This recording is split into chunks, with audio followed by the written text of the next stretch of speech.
Alright, so this is the second segment. I had to stop the video for a couple minutes. So we have the radio here, which I talked about. Switches, universal switches, right at strobesandmore.com, $7 a piece. So right now I have it so the ignition key is in the accessory position, and that's how it powers the console. So the switches are pretty simple. On, off. Of course, when you turn it on, the switch lights up, which is pretty nice. So it's nice at night to see what you're hitting for switches. So that's it for the console. Again, the console is probably just over $200, about $12 for the switches. I already had the radio, and then the mic clip. I had to buy another mic clip for the radio because mine was broken. Another neat feature about this radio, which is kind of cool, is you can see Somerset's talking right now. When I take the mic off from the radio, you can see it goes off from scan and it goes to my primary channel. So my primary channel that I have set is Oakland Fire. So if it's on it, you can see the little green lights blinking. It means it's scanning. So Somerset County is talking on it right now. Wait a second here, and you'll see when I move the mic, it goes right back to my primary channel. I can talk, so it shuts the scan off automatically. And the way that works is a ground inside the mic. When you this back metal plate, you can see the circle, the outer one grounds with this other plate here, and it creates a circuit which turns the scan on. Of course, I can just shut off the scan too if I don't want it. You can see the light starts blinking. So that's that. So for the lights, I don't have a siren in here because I'm just voluntary fire department, and I can't have that equipment in here. So I'm a very big fan of whelen products. So as you can see up here, this is the whelen product I have in the visor. I'll zoom out a little bit here. You can kind of see it. So you can see it right there. It's called the Whelen Slim Lighter. This particular whelen light is a very popular light. I've had it for a couple of years now. It has the Gen 3 LEDs. You're going to have 6 diodes in each side of the light, and I'll go show you the outside view in a second. They're 3 watts a piece, so they pack a pretty good punch of light output. They are the Whelen TIR 3 series LEDs, so they're very directional. They don't give as much spread. However, the lenses on the LEDs themselves have a diffuser in them, so they are pretty bright. And I'll go show you the outside and after. For the rear, I went with another whelen product. This whelen product here, let me get out of the truck here so you can see it better. You can see is the Whelen Dominator series. It's a 6 light head. It's their next generation, so it's their Lindsay 6 Dominator Plus series.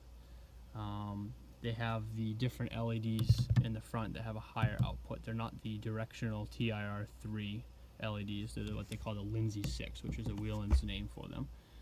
They have a better spread, and they're much brighter.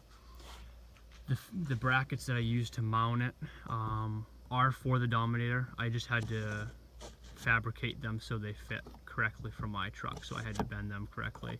And what I did is I actually, on those hooks, I popped off that center cap, took the screw out, and I was able to mount it right up without even drilling into the headliner. So when I'm ready to take this down, get rid of the truck, whatever, I can put that hook right back up, and you'll never even know this light bar was here.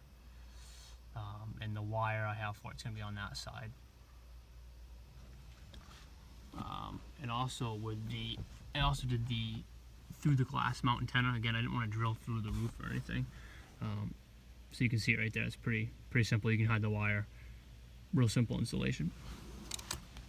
So on the outside, you can see that I have pretty dark tint on the back window. You can't even see the light right now until it's activated, obviously. But you'll be surprised when you see the light, how bright it is. So I'll go over here. I got the roof mount not the roof mount, sorry about that, the glass mount antenna here. I didn't want to go with the roof mount because I didn't want to drill. But you can barely see the antenna, so it works pretty well. And again, you can see the wires tucked away. It's a real thin diameter wire. It can be tucked right up in the headliner. And then your radio antenna again. So I brought it all the way down through here, tucked it down in here, brought it up around, and then over to the console. So the front light again, you can kind of see. I don't know if you can really see it that well, but zoom in here, hold that up. You can see how they are the directional type lights. They have that diffuser on them, so. Alright, so we'll go turn them on and we'll see what it looks like. The front light I have set on a particular pattern. The rear light I have set on what Whelen calls an action scan. What it does is it scans through all their crazy fast flashing patterns, and it's all a random scan, so there's never a sequence to it. So you'll get one pattern, you get another pattern, it may go back to the original pattern. There's really no rhyme or reason to the flash pattern, but I do like it because when you have patterns that continuously change, it's more attracting to oncoming vehicles. So again, front lights, rear lights.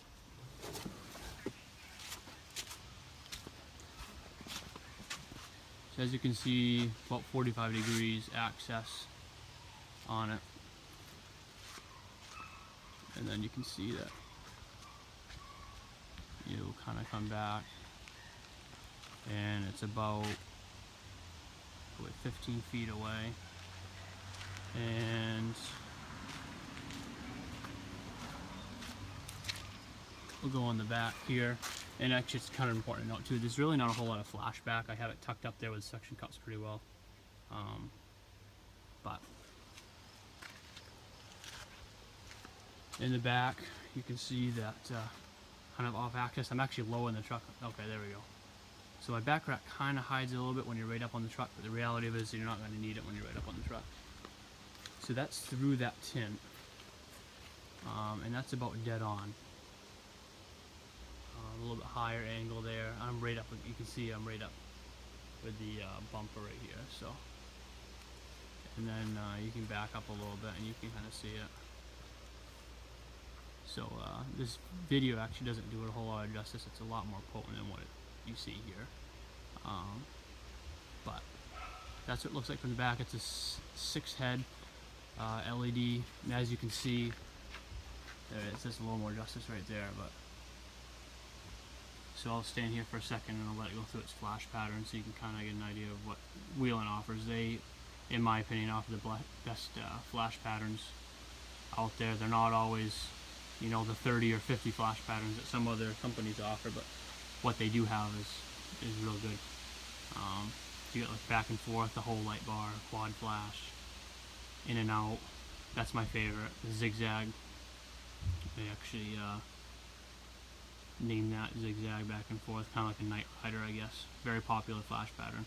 Like I said, these are all the the fast flashing patterns, and it just scans through them. It's very random, but it gives you an array of different patterns to attract the oncoming drivers. So that's dead on. You've seen all the patterns. It's gone through all of them. This is about 45 degrees, so you're not going to miss that light. And then the flashback on this one's pretty good too. As you can see, there's really not a ton. You can see a little bit more up on the headliner, but it's not the concerning part. So